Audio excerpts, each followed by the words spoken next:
آج جتنے حالات ہیں، آج جتنی بربادیاں ہیں، آج جتنی ذلتیں ہیں، آج جتنی مصیبتیں ہیں، اور آج جتنی پریشانیاں ہیں، اور جان مال عزت آج جتنی برباد ہو رہی ہے، قسم کھا کر یہ بات کہی جا سکتی ہے، یہ بے دینی کی نحوست ہے۔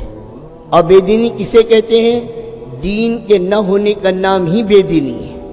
اور بے دینی ایڈز سے زیادہ خطرناک ہے، بے دینی کینسر سے زیادہ خطرناک ہے۔ ایڈز کی بیماری میں کوئی مر جائے جہنم میں نہیں جائے گا، کینسر کی بیماری میں کوئی مر جائے جہنم میں نہیں جائے گا، لیکن بے دینی کی گندگی کے ساتھ اگر کوئی مر گیا سوائے جہنم کے کہیں نہیں جائے گا۔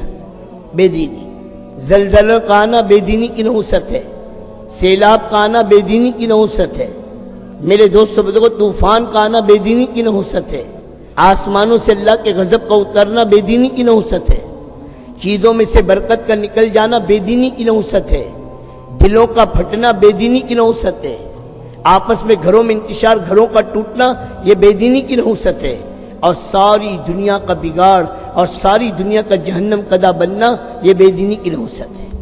اور بے دینی کیا ہے؟ دین کے نہ ہونے کا نام ہے۔ اور دین کیا ہے؟ یہ وہ پاکیزہ زندگی ہے جسے اللہ نے بندوں کے لیے پسند کیا ہے۔ اور ہمیں جو دین دیا گیا اس میں 3 خصوصی نعمتیں ہیں جو پچھلے کسی نبی کے دین کے ساتھ نہیں تھی۔ یہ اس امت پر اللہ کا اعزاز ہے۔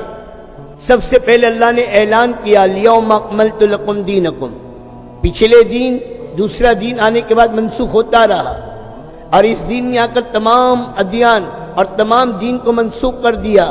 اب کوئی دین، کوئی شریعت، کوئی زندگی نہیں چلے گی، اور اللہ اعلان کر چکا کہ یہ دین میں نے تمہیں مکمل کر کے دیا ہے، اب اس دین کے بعد کوئی اور دین نہیں آئے گا۔ یہ پہلا اللہ کا وعدہ ہے، کامل دین، مکمل، کامل، اکمل۔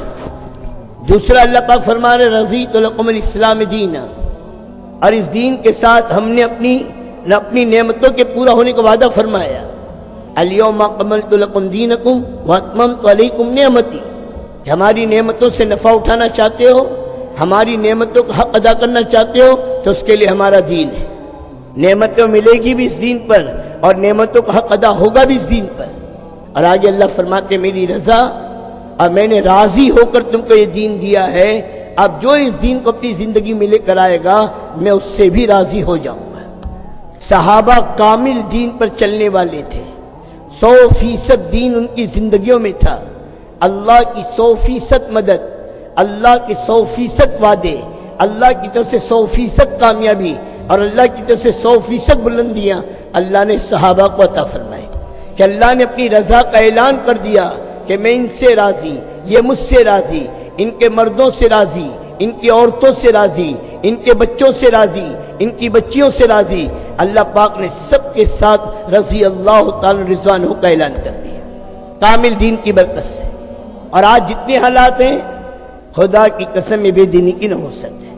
حضور صلی اللہ علیہ وسلم نے عدی بن حاتم سے کہا تھا رضی اللہ تعالیٰ عنہ، اے عدی، جب اسلام زندگیوں میں آئے گا اللہ دنیا کی راہوں میں امن لائے گا، اسلام میں سلامتی ہے، اسلام میں حفاظت ہے، اور اسلام کے ساتھ اللہ کی مدد ہے۔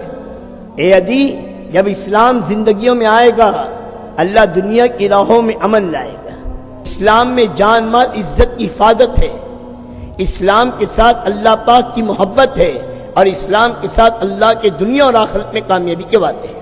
ارے اللہ کا اعلان ہے کہ اس دین کے علاوہ کوئی اور زندگی اب قابل قبول نہیں ہے۔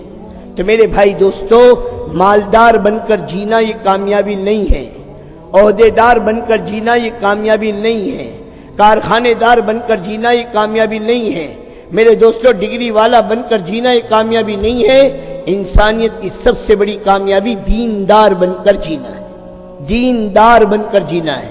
جو دیندار بن کر جیے گا وہ دیندار بن کر مرے گا، اور جو دیندار بن کے مرے گا کل قیامت میں دیندار بن کر اٹھے گا۔ تو میرے بھائی دوستو، دینداری سب سے بڑی ضروری ہے، اور دین پر چلنا اور دین کو زندگی میں لانا یہ ہر ایمان والے کی، ہر مسلمان کی سب سے پہلی ضرورت ہے۔ اب دین کی قیمت کا اندازہ لگاؤ کہ اللہ کی نگاہ میں دین کتنا قیمتی ہے، اور اللہ تبارک و تعالیٰ کے نزدیک دین کتنا معزز ہے، اور اللہ کے نزدیک دین کی کتنی وقت ہے کہ اس دین کے لیے امام الانبیاء، سرور کائنات جو وجود کائنات ہے، اللہ کے بعد جس نبی کا مرتبہ اور مقام ہے کہ شیخ سعدی رحمۃ اللہ علیہ کہہ کر خاموش ہے، بعد از خدا بزرگ توئی قصہ مختصر، کہ اللہ کے بعد اگر کسی کا مرتبہ، کسی کا مقام، کسی کی بزرگی، کسی کی شان ہے تو آقا مدنی صلی اللہ علیہ وسلم کی ذات ہے۔ وہ امام الانبیاء کہہ رہے ہیں اس دین کے لیے جتنا میں ستایا گیا، اس دین کے لیے جتنا مجھ کو ڈرایا گیا، اور اس دین کے لیے جتنا میں نے تکلیف اٹھائی، کسی نبی کو نہیں ستایا گیا۔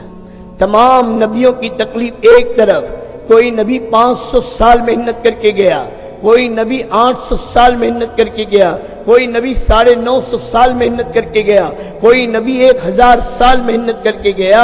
ان تمام نبیوں کی تکلیف ایک پلے میں، آقا مدنی صلی اللہ علیہ وسلم فرماتے میری تکلیف ایک پلے میں رکھ دی جائے تو ان سب کی تکلیف پر میری تکلیف بھاری ہے۔ اس سے دین کی قیمت کا اندازہ لگاؤ۔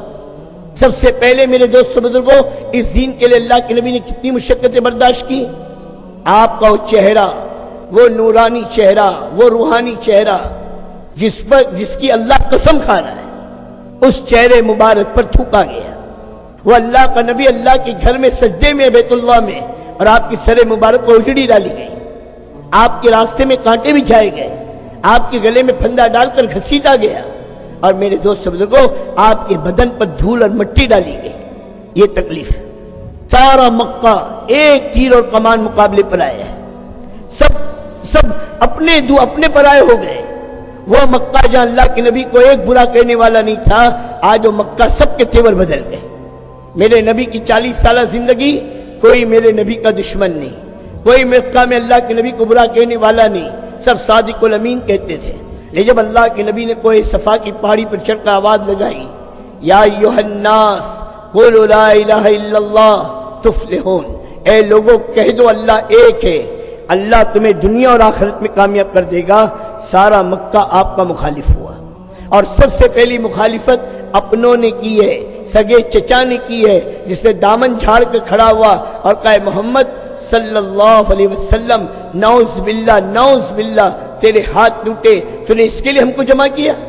اور جب اپنا مخالف کرے تو میرے دوستوں کون اس کی بات سنے؟